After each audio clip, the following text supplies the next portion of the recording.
because what I'm doing now might not be working. Change it. There's so many people that expect to get results by continuing to do the same thing. You want something different, do something different. Anything.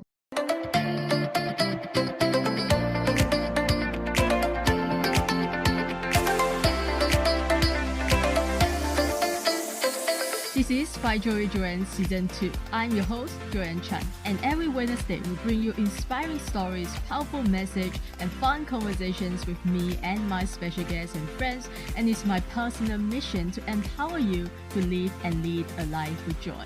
This podcast is for you if you're looking for more joy, courage, passion, and purpose in your life. Now let's dive into today's episode and get ready to laugh, learn, and live your life to the fullest. Joining us today is a clinical psychologist, author, master coach, and internationally recognized trainer in NLP.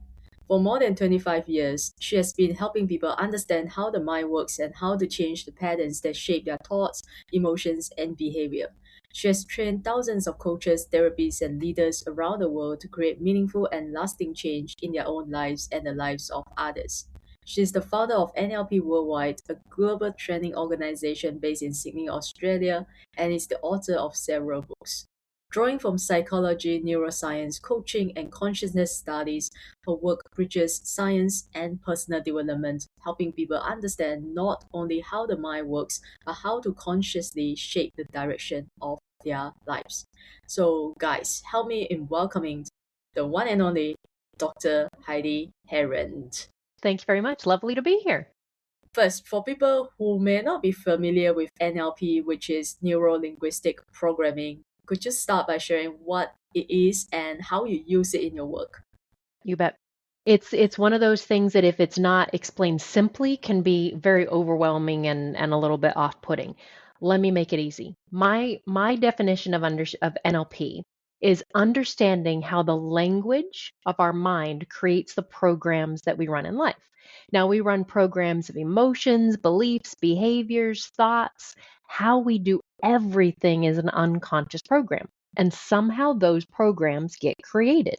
So with NLP, we can understand how they get created and then make changes. We can either enhance something that's working really well.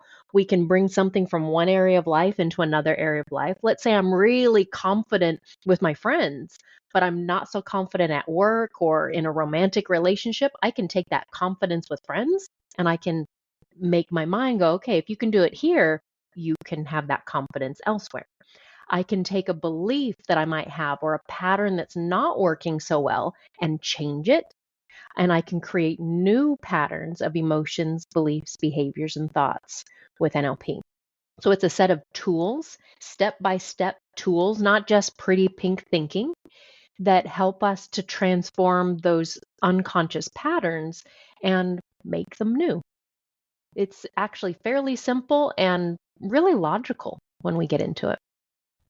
Wow, now I got so many other questions I want to ask. It usually starts with I've got these questions and it turns into these questions. Why I don't expect that. Okay, so you mentioned the language of our mind. Yep. What does it really mean? Like what is the language of our mind? Is our mind even speaking? How does it work? So our mind is always listening. It's listening, it's communicating, it's providing information and answers. So the language of our mind is listening to how other people say things, how we say things, and it's taking everything literally and personally. It's unable to judge and it makes meaning of something. Let me give you an example of a client that I worked with many years ago. She had an issue with weight loss. And she would lose a little bit, gain it back, lose a little bit, gain it back, lose a little bit, gain it back. Like she was great at losing weight, horrible at keeping it off. And she came to see me and she said, look, this is my pattern. I lose it, I gain it. I lose it, I gain it. But that's the conscious pattern. I'm interested in what's creating that pattern beneath the scenes. So we utilized an NLP process, and there's hundreds of different NLP processes and tools, step-by-step, sometimes close-eyed visualization type of exercises. And I utilized one that uses her timeline, just like history has a timeline, we all do. And I utilized this process to track back, where does the beginning of this lose it, gain it pattern start. She went to this little memory. And if it's a real memory or if it's just a movie in her mind, doesn't matter. But she saw a little girl herself, 2 or 3 years old, and she was asking the older people, what's going on? And they were saying, oh, it's okay. You can't handle it. You're too little. You can't handle it. When you're bigger, you can handle it. You're too little. You can't handle it. When you're bigger, you can handle it. Now, most likely, if that happened, and let's say her parents were saying this, they meant you're too little, meaning you're too young. And when you're bigger, when you're older, you can handle this. But there's a really good chance that her unconscious mind took it as when you're too little, you can't handle it. When you're bigger, you can handle it. Now, an Right. interesting thing in her life, when she was stressed, she would pack on the weight. When things were going smoothly, easily, she could lose the weight. But when things were too tough in her life, she needed to be bigger to handle it. So that's part of that language of the unconscious mind. It's everything we see, say, taste, touch, smell, hear, overhear, say to ourselves, say to other people. All of that makes meaning. Everything that happens creates a neurological connection, which triggers a pattern, that program in life. So that's why I say it's the language, what's coming into our world, creates a neurological connection and then connects to a neurological pattern. And we Okay, can change them, enhance them, make them better. good. So how is NLP different from traditional therapy? Because you mentioned about the timeline, there are hundreds of exercises that you Yep, can do with a client, right? And how is it different from a traditional therapy session per se? sure. I can answer that from my own experience. So I hold my doctorate in clinical psychology, but throughout all of my psychological education, I never actually learned how to help people. I Mm, learned how to diagnose. I learned how to create treatment plans. I learned to help people cope with what was happening with a thought that if you're depressed, you'll probably always be depressed, or something will always trigger that depression or anxiety or fear or whatever it is, and how to manage it, how to deal with it, or how to live with it, kind of thing. NLP says, okay, you have this fear or you're depressed or you're anxious. What do you want instead? And then we start to look at, well, what are the interferences? What are the blocks, the barriers, the beliefs, the behaviors, the values? What are those interferences that stop us from having what we want? So if somebody's depressed, what stops them from having calmness and self-belief, for example? And what resources do we need in order to reach that desired state? I'm finding all that information from my clients. They're helping me to find it. They probably don't walk in knowing it. It's through my questions we start to gather how they tell me something tells me about those interferences.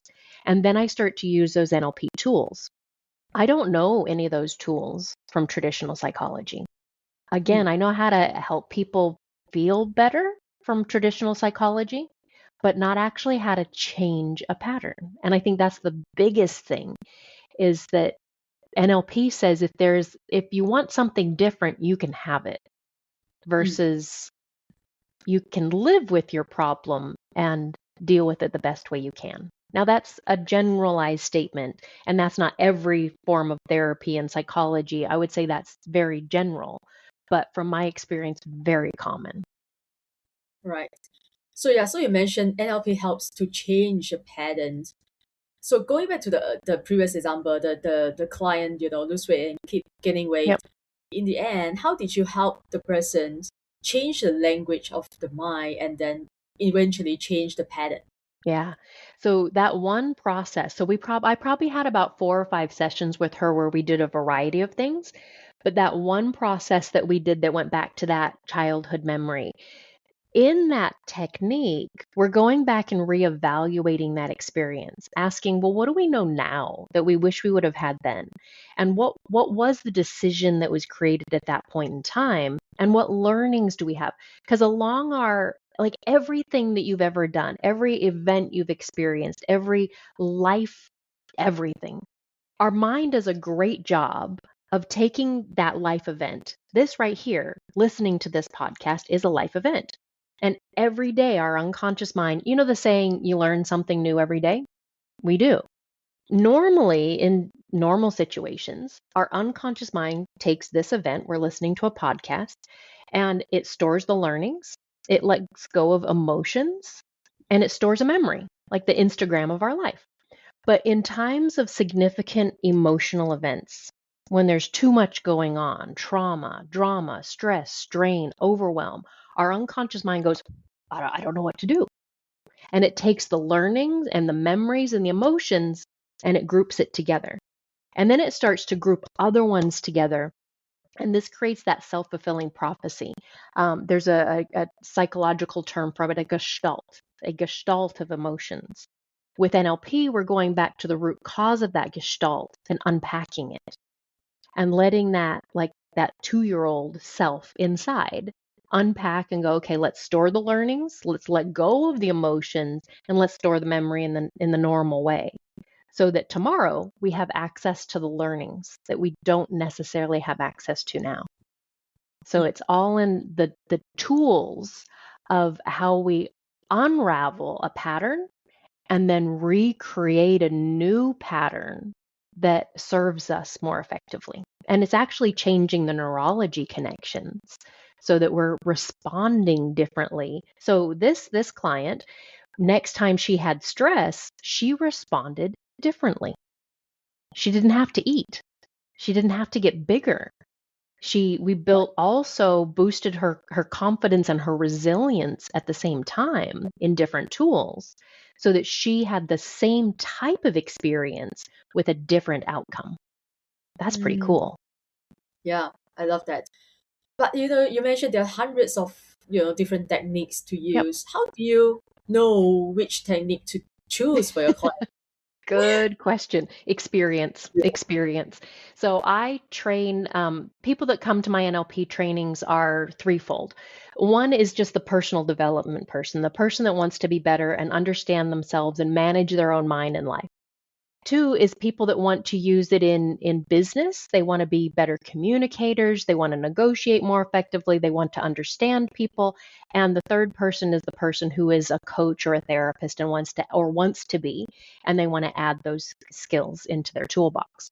So the question of how do you know which tool? Experience, because there's lots of them and they do different things.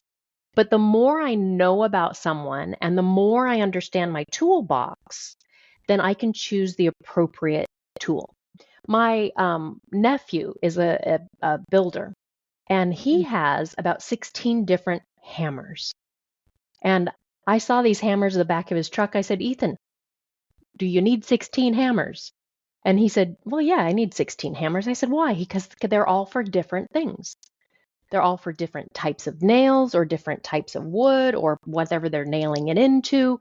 And so I choose the different tool for different reasons. And it's the same thing. I wouldn't have a clue what hammer to choose, but because he's educated and he has experienced, he easily can pick that right tool. Same thing with me. Right.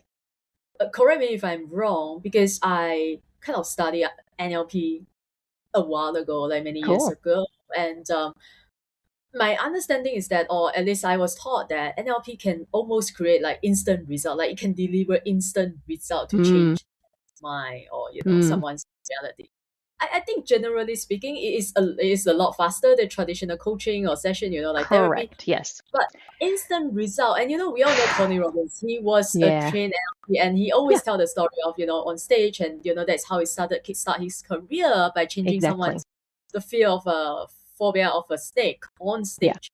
Like that yeah, was how he started his career as Tony Robbins. So yeah. how true is that instant result? Whew, how much time you got? I'll give you two answers. My first answer is a more conservative answer, and it's the answer that I how long is a piece of string? Can NLP help to make instant change? Sometimes. Okay. If somebody has a desired state that's very strong and they really want to make that change, and there's not a lot of depth to whatever the pattern is, change can happen really, really quickly. I would say the majority of the clients that I work with nowadays, I'm 26 years into my career. I work with people between about 4 and 8 1-hour visits, which Mm, is tremendously less time than traditional coaching and traditional therapy, tremendously, to get outcomes. I don't really like the instant fix of Okay. NLP. And the reason I don't like it is because that's saying that I'm doing NLP to somebody. I'm not. I'm doing NLP with someone. And they still have to do some work afterwards. So even if I help somebody clear, like a great example, I was working with a gentleman that went to Singapore, and he was on his way to the Netherlands. He had fear of heights and fear of flying. And in one session, I helped him overcome the fear of heights and fear of flying. He sent me pictures of being in the Marina Bay Sands Hotel, in the Yeah. infinity pool on the edge, and also in the botanic gardens in those wonderful tree things. Yeah. And he sent me pictures from up there, like 2 days after our session. He didn't have any issues with the flights. He had no issues with the heights. So yes, absolutely, it can work fast. But when there's a lot of patterns beyond it, it might take a little bit longer. Right. And if he walks into the airport and goes, I'm feeling good. Oh God, but what if I'm scared? He can reignite that. He can recreate that fear for himself. So he still has to think differently. He still has to do something different. And sometimes it's just, wow, there's nothing there. But if we start to second guess it, or like I got asked a question, NLP can help me lose weight. Do you give a lifetime guarantee? No, because that would mean that I have to run after you and hit the donut out of your hand. Yeah. You're still in charge. You still have choice of everything. But here's what NLP does. It makes it easier to make the choices that are beneficial for you. Okay. Sometimes Right. it does, real quick. Yeah, for sure. The individual has to do some work, of course, right? This is not like you don't have a magic pill or, just, No. A lot of people think you go to an NLP or you go to a hypnotherapist yeah, and they're going to do something to you and boop, I was magic. that person. Yeah. Wishful thinking. And Yeah, please give me something like that. But at right. the same time, that's not how anything works. We still have to do the work. So I have Mm, one of my blog posts is NLP doesn't work. You mm, work NLP. okay. You work NLP. I still have to do stuff. I still find my own patterns and work on them regularly. Just because I know NLP and I've been involved in it for so long doesn't mean I have a perfect life. It means that Yeah. I have more skills to be able to identify, ooh, that's not going well. And then I've got the tools to do something about it if I choose to. Can you give us an example of how do we do NLP to ourselves? Like, of course, we are not trained in NLP, but it's maybe there's some simple techniques that we can use in our day-to-day life. How do we change? Sure. I think one of the easiest things is state management and anchoring. So a state is a mood or an emotion, and we have a mood or an emotion any given point in time. Happy, sad, joyful, frustrated, angry, whatever it is. And sometimes it's layered with a whole bunch of things. I can have joyful sorrow. I can have Yeah. happy anger. It's not all Mm, that cut and dry. But if I'm having a mood that's not useful for me for this moment, maybe I'm, at work and something's frustrating me and I'm really angry, that might not be the right place to be angry. yeah. Anger is useful, but maybe I want to manage my state so I don't yell at work. And so I Mm, can manage my state. I can recognize, okay, here's where I am. I'm angry. What do I want instead? Well, right now, what would help me is just to be calm. And then general state management goes just like this. Okay, I want to be calm. When can I remember a time when I was calm? Yeah, hanging out with Joyanne, I was calm. And then take myself back there, feel it for a moment. Because the moment I feel it again, the moment I remember it from my body, not my body, that neurology, remember the linguistic of the mind. So as soon as I think about hanging out with you, having a conversation, my mind eases, my breathing changes, the muscle tension changes. I'm no longer holding my fists, I'm more relaxed. And that changes my state. And I might have to do that 3 or 4 times, but yeah. we are in charge of our mind, therefore our results. Now, if that's a state, that calm, speaking to Joyanne, is good, and I want to have that more, I can really and this is kind of a Tony Robbins peak state Yeah. kind of thing, is create an anchor for it. So I can Mm. get into that state of hanging out with you, that calm conversation feeling. And I can go, okay, what's a touch or what's a word? And maybe it can just be your name. And I'm like, okay, Joyan, Joyan. And then the next time I want to feel that, I just go, Joyan. And that is a reminder, an unconscious reminder that triggers that feeling. And again, Oh, you might need to do it 3 or 4 times. But those are 2 very simple ways that everybody can start to be more in charge of their mind and therefore their right, results anytime. You don't have to right. be a slave to your emotions. Mm. Your emotions can take your lead. But Yeah, too much love of the that. time we take our emotions lead. Yeah. Yes, I think that's really helpful. It's kind of like a visualization. Just visualize yourself at the beach or somewhere, relaxing. More than visualization, because visualization is just up here. It's a Okay. body, it's a somatic visualization. So can we make up a word? A feelation? Mm-hmm. So instead of just visualizing, it's feeling it. Imagining as if you are on the beach, calm.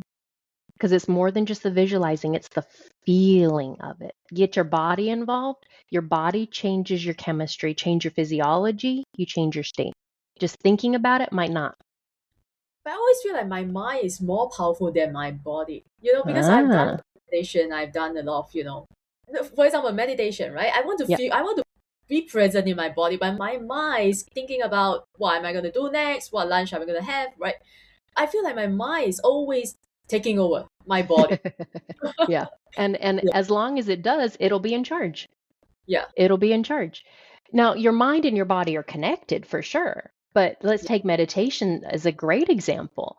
That the only way that I can actually sit and meditate is to be aware of what's going on in my mind and then letting it go. I can't fight it. The minute I start to fight the thoughts, more thoughts come in. But if I can observe the thought, be aware of it, and let it go, then my body wins. Yeah, love that. Yeah. Okay. Okay, now let's talk about again, I just want to talk about change because we all know that it's so hard to change, right? And sometimes people resist change. Like we don't want to change because it's uncomfortable, it's scary. Mm. So why do people resist change even when they want their lives to be different, like so badly, but they still resist it? 2 reasons. One, they don't want to do the work. Okay. I would say if most people could have a magic wand or take a pill or something and life is better tomorrow, they would. Yeah. People don't want to do the work. And all of those reasons that you mentioned before, it's scary, it's unknown, it's unfamiliar, they hold people back because people don't like uncertainty. Most people would rather the certainty of being uncomfortable and not liking their situation than Mm-hmm. the uncomfortability of the unknown. Because think about this. If you don't know what's around the corner and you're more prone to being fearful about it, are you thinking about the good stuff that might happen or the bad stuff that might happen? The bad stuff. You bet. And it's the bad stuff that will hold us where we're at because there's certainty. I hate my job, I hate my relationship, I hate my blah, blah, blah, but I'm certain that I know what's coming. I know it's bad. But I know how to handle that. I don't like it, but I know. What I don't know is, will it get better? Will I find another partner? Will I get another job? Will I get paid? And the moment the what if questions and the will I questions come in, we're not focusing on the possible positives. We're hallucinating on the possible negatives. That hallucination of what might possibly go wrong. And then it's easier to stay uncomfortable and stuck. Yeah. Because at least we know we are uncomfortable and we are stuck, right? Yeah, we know it. We know it. I Right. know I'm going to get in trouble from somebody. I don't know what'll happen if I venture outside of my comfort zone. We all know we don't grow much in our comfort zone. And it's nobody's named uncomfort zone, but that's exactly what it is. Outside of your comfort zone is uncomfort zone. That's not sexy. That's not appealing. I don't know Oh, that change has to be hard. Like I have a belief that like things are hard in life. Things are hard. But yeah. I think that if things are too hard, we're doing it wrong. Okay. What do you mean by that?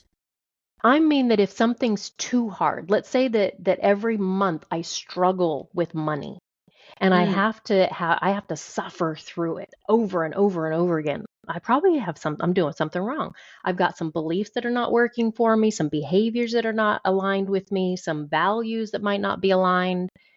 And if I actually took stock of what is in my control and what I can do about it, then I can start to shift what I'm doing because I'm in control at the end of the day. And yeah. then I can make it easier and I can get what I want easier. So yeah, have hard times.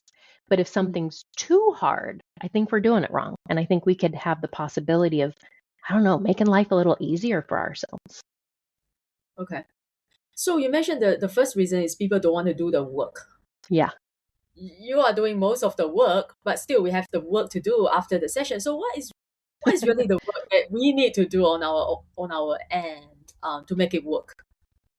I think the work that we have to do is paying attention and noticing when we're doing something that's not aligned with what we want, when we are starting to live in the effect of life instead of the cause of life, meaning um, blaming others or blaming ourselves or saying I'm this way because of that instead of going, okay, what am I in control of? What can I do?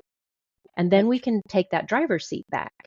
But I think most people are very, very comfortable being in the passenger seat of life. They don't have to be responsible. Let's take let's take gym memberships as a great example. If every person who had a gym membership actually went to the gym, there Yeah, is no gym in the world that could fit the capacity of members they have.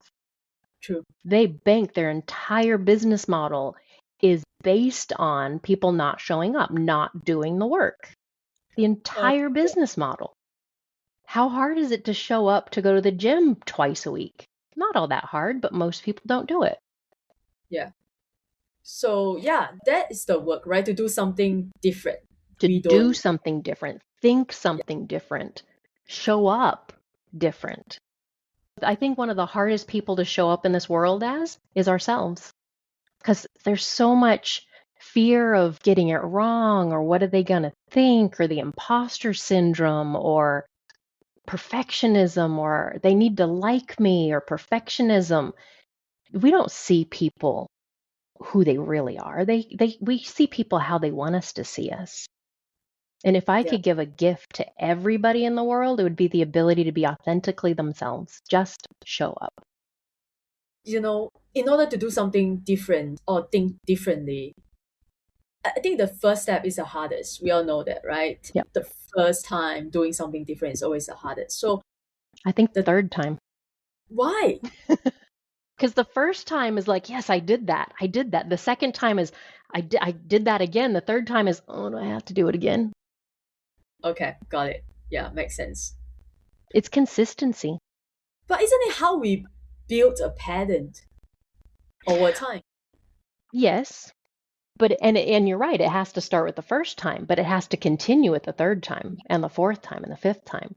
And I think a cool thing that I really appreciate about NLP is that when I can help somebody to make that shift, the Hmm. lady that was losing weight, she didn't have to do a whole lot different in her life to be able to handle stress differently because we cleared that pattern of you had to be bigger in order to handle it.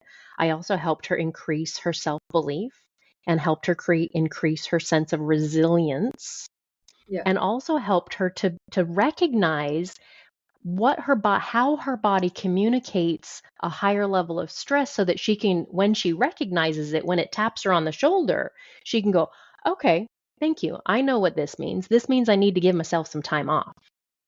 This Mm. means I need to give myself a break. But most people don't listen to that. They go, yeah, yeah, yeah, the tap on the shoulder. Yeah, yeah, yeah, I'm a little stressed. Yeah, yeah, yeah, I don't have time to deal with that. I'll get to it later. And then all of a sudden, back to square one. Yeah. Okay. Um, and I think that's what you would say, someone who is living on autopilot instead of Yes. consciously creating their life, right? So, Yes. and you talk about the effect and the cause of someone's decision. Hmm. Let's talk about that. Most people feel like their life is happening to them.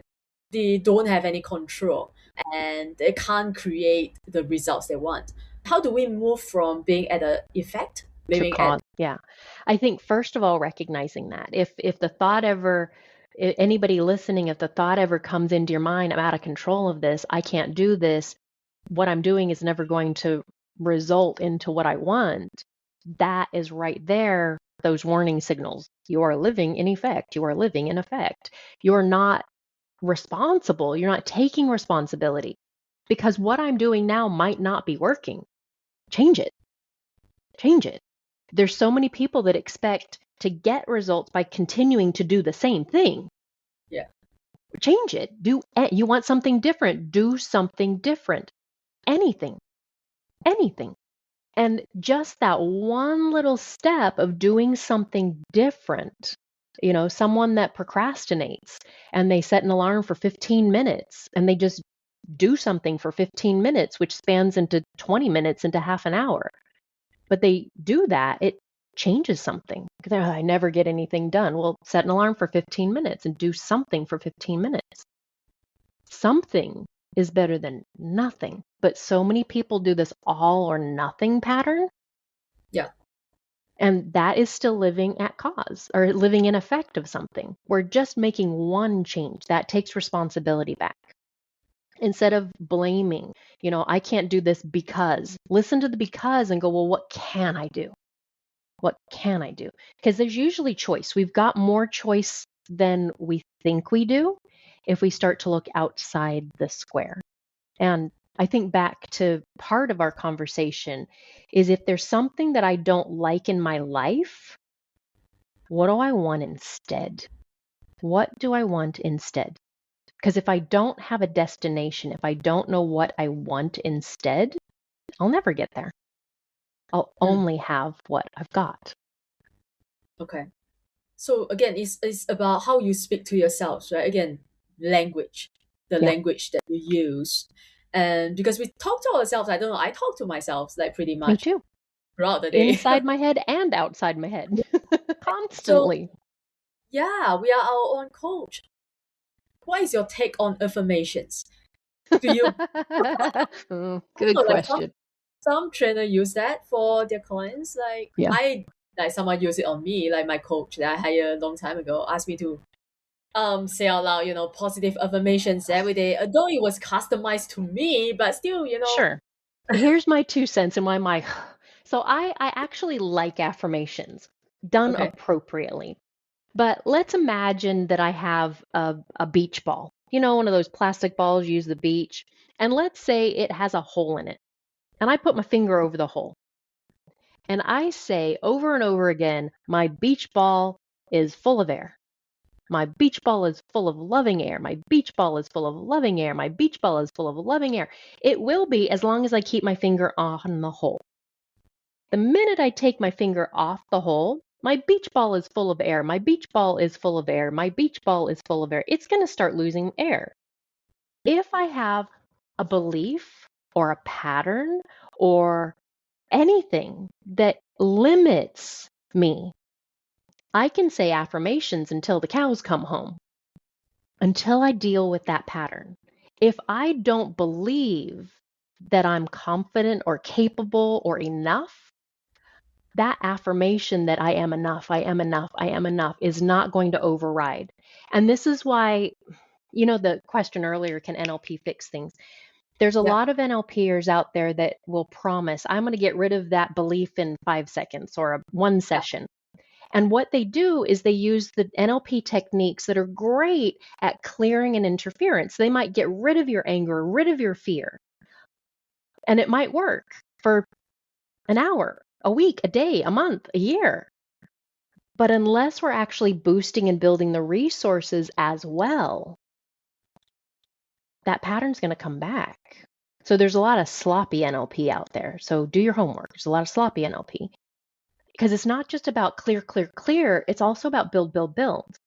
So Okay. I need to also, with that, ball analogy, if I do have a belief that I'm not good enough, I not only need to clear the belief that I'm not good enough, I need to boost my self belief, my Mhm. determination. I need to boost my belief in myself and create a belief that I believe in myself, maybe even like myself, maybe even love myself. And that patches the hole, and then the Yeah. affirmation can remain. But I think affirmation only doesn't actually transform anything. It blows wind. How do you create a belief? How do we change a belief, or create a new one? In general or with NLP? Okay, I think we can't. This is based on my interviews with so many people, right? Yeah. Is that you can't really remove a belief. You can only replace it with something different. Depends on how you look at it. So in a real life context with no tools at all, I think Yeah. our beliefs change all the time. Our beliefs change and not only get replaced, but we go, no, I don't believe that anymore.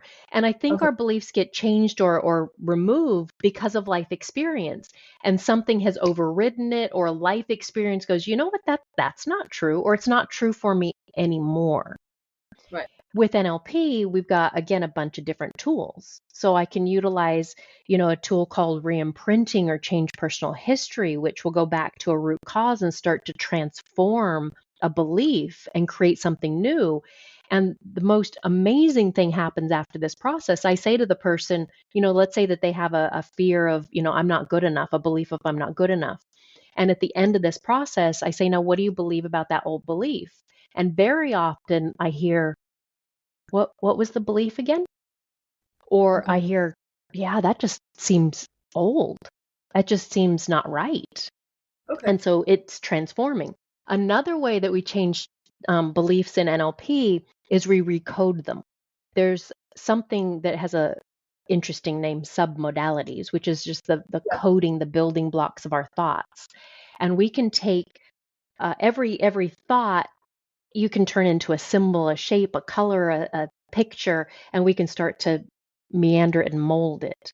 And we can take a belief, a picture, a thought, a symbol of a belief that we have, and start to change it in its context so that our unconscious mind sees that it's like an old belief. Maybe somebody has a belief that I don't sleep well, I don't sleep all night long, or I don't go to sleep easily. And we can change that. It's like, no, I used to not be able to sleep well. No, no, I don't believe that to be true.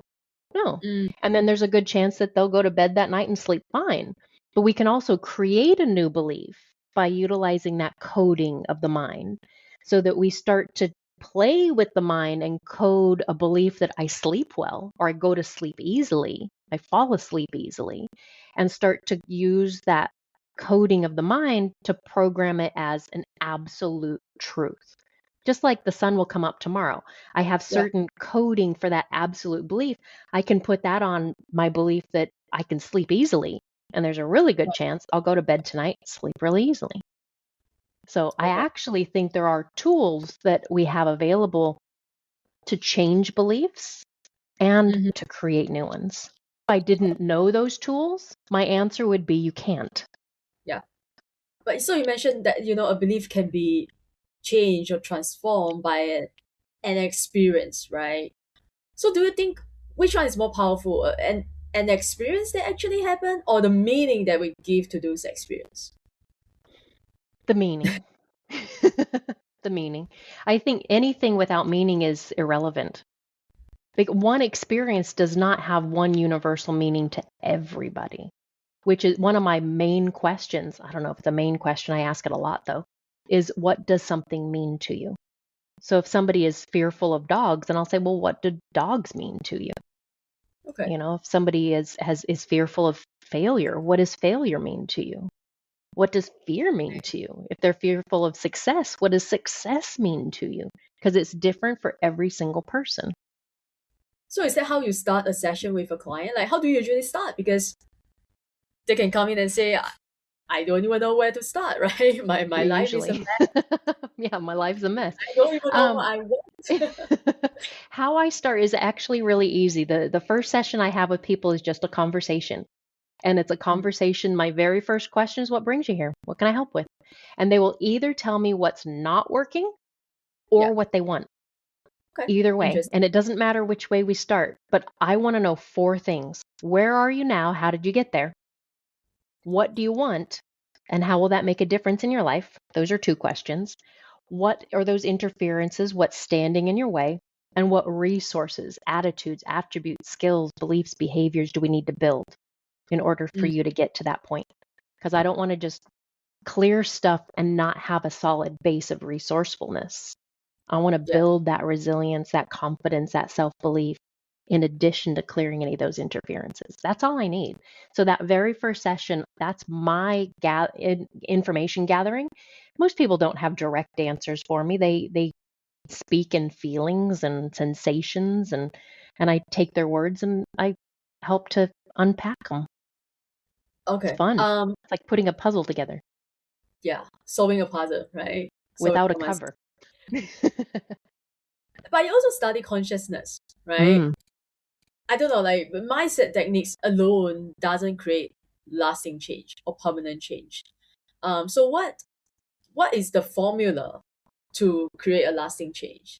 Does it involve consciousness, awareness, or I think it definitely involves consciousness and awareness. So to me, consciousness is that awareness piece, and it definitely includes awareness. So I think I'm like I have worked with people. I still see some of my clients that I worked with 20 years ago, but usually about different things. So I okay, see people, sometimes they come every year, sometimes it's every 3 or 4 years. Sometimes it's like I worked with somebody that I haven't seen for 12 years a few months ago. And it's about something different because 12 years ago, she got great change. And she didn't have to do a whole lot in order to maintain that change. And she knew when something else came up, hey, let's see if Heidi's still doing this work. And luckily she mm, is. But it does require the awareness. Because again, if I don't have the awareness, then I don't know that I need to do something, or I don't know that I need to do something different, or that my mindset is going in that direction, kind of thing. So I think that that piece is there. But I think another big element of the consciousness piece is helping people to find their wholeness and their authenticity and that truth within themselves. And more, I would say over the past 5 or so years, more of my clients have been moving down the route, not just to clear those beliefs and have a better life, but to be themselves, to be whole, to find alignment within them and their all of their lives. And I think that's beautiful too, is to help find that true alignment and wholeness. that is great. Okay, my last question. I know I asked. I don't know how many questions have I asked already. And probably none of them that you wrote down before. None. I just It's the way it usually works. I love this, right? I'm learning Me so much too. from you, and I'm sure my listeners as well. But my last question is for people who are listening, because I always want to leave them with something tangible or something they Great. can try right away after this episode, right? So what is one powerful question, or I would say a question, because that's how you start with awareness. People can ask themselves when they're either when they're aware or they suspect they are living a life shaped by fear than choice. What is the one question? Can I give you two? I knew it. Go ahead. So my one question, the one question that is the most meaningful and the most powerful is, what do I want? What do I want? Now, here's the second question, because a lot of people don't know what they want. That's a hard Yeah. question to ask. So in that case, what do you not want? And Okay. maybe that what I don't want is, I don't want to be alone. I don't want to be frustrated. Write down Mm, everything you don't want and then flip it. If I wasn't alone, what would I be? With people. If I wasn't frustrated, what would I be? Patient. That second list is what you want. So find out what you want, even if that's through flipping what you don't want. We yeah. have to have a destination to get there. Otherwise, we'll Mm, never get there. What do you want? Yeah, I think it's so true. And that makes the whole process so much easier because when I write about what do I like about myself, for example, I couldn't write anything, maybe like three or five, right, at most. If I were to write a list of what do I not like about myself, wow, forever, right? Yeah. And I think that's the powerful part, right? Because we are so negatively biased, right? Our Yes. mind that we Yes. tend to think about the negativity or the things that we don't want.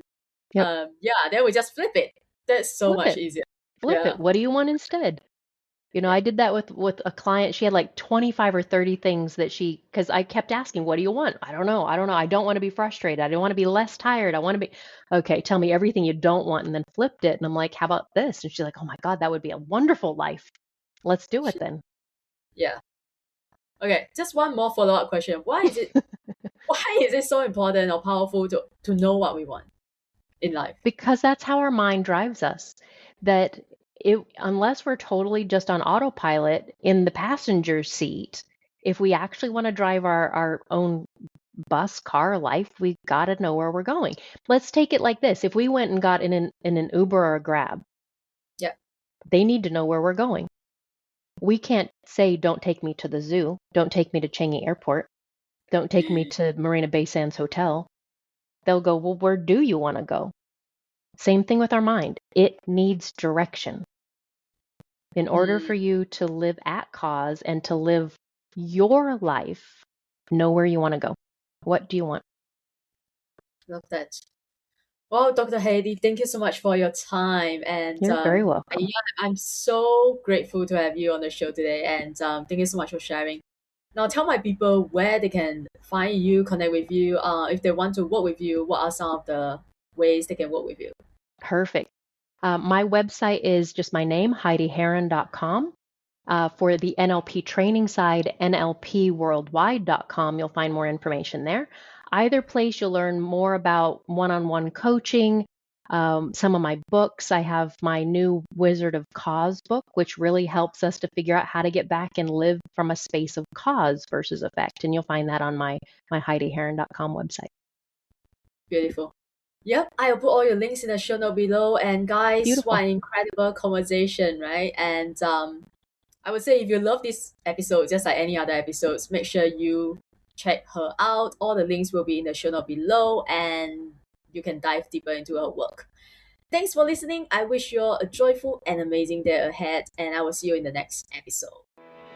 Thank you again for tuning into Find Joy Joyan podcast. If you enjoyed today's episode, take a screenshot and share it on your IG story and tag findjoyjoyan_podcast so I know you are listening.